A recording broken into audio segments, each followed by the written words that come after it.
Hello, just me again. This time we're going to be doing the double treble, and for this I have a chain of 15, which will give us a row of 12 stitches.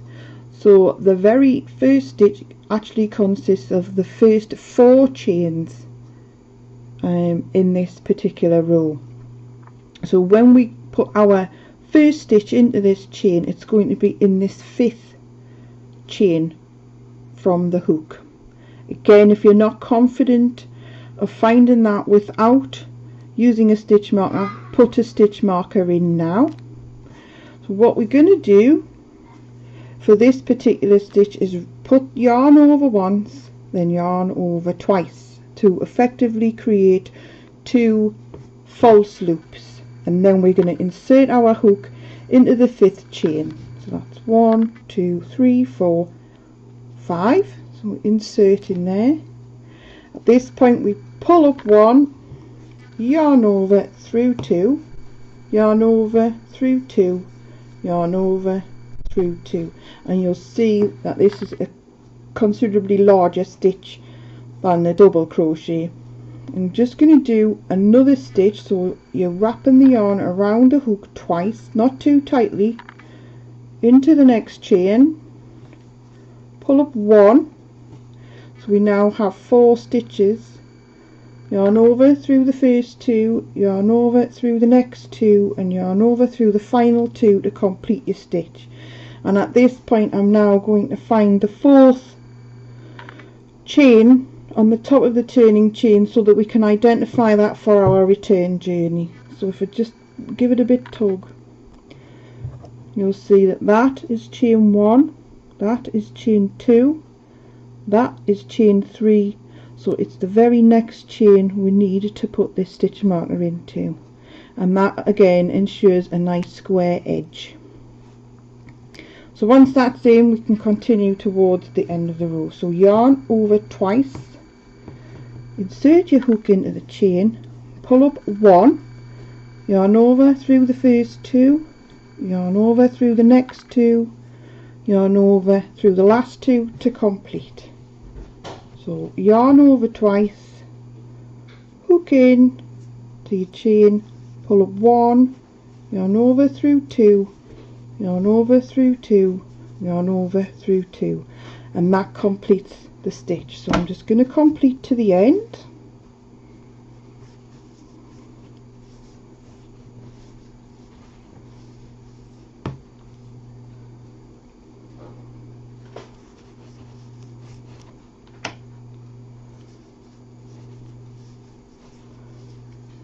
Sorry, I'm being hassled by the cat, so if you hear any rustling, it's the cat. Through 2, yarn over through 2, yarn over through 2. Oh, I only went round my hook once there. Round twice. Through 2, through 2, through 2. Pull up 1, through 2, through 2, through 2. Yarn over, pull up through 2. Didn't go over twice. 1, 2,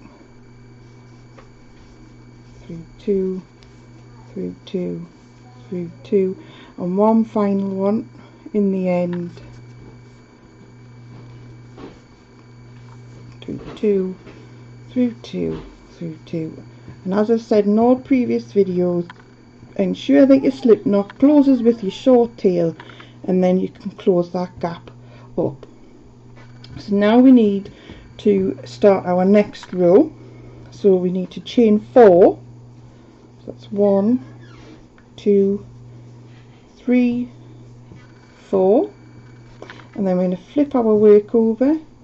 As with all the other taller stitches, we're not working into this first stitch because our turning chain counts as our first stitch, so we're going to be going into this second one here. And as with all the other stitches, if you give a bit of a tug, you will see where you need to insert your hook. So it's yarn over twice into your stitch, pull up 1, yarn over through 2, yarn over through 2, yarn over through 2, and I'll just do another stitch before identifying the top of the chain for our return journey. So just give it a tug so you can see the chain.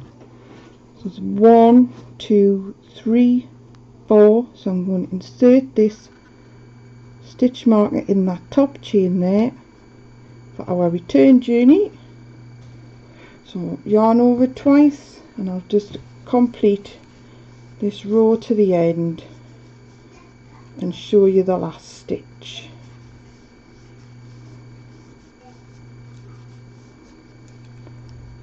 Yarn over twice, pull up 1, through 2, through 2, through 2, yarn over twice, pull up 1, through 2, through 2, through 2, yarn over twice, pull up 1, through 2, through 2, through 2.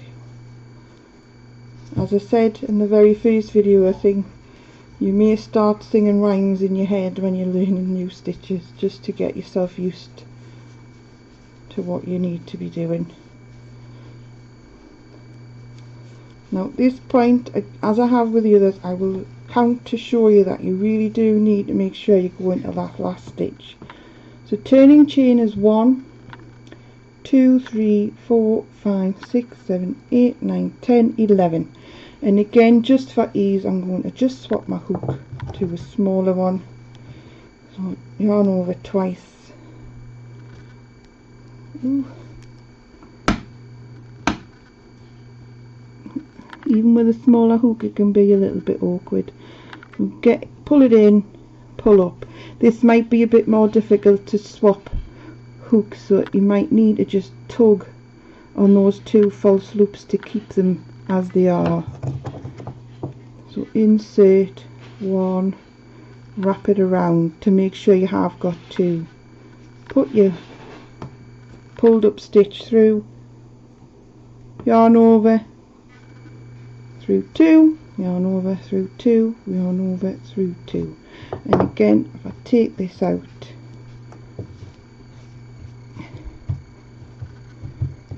so that's 2 completed rows of double treble. And I'm going to do a video next on how to combine all the stitches together, which I think may be in the first part of the pattern, but I could be wrong. And while I'm doing that, I'll also show you how to change colour. So that'll be the next video for you peeps. Okay, see you soon, bye.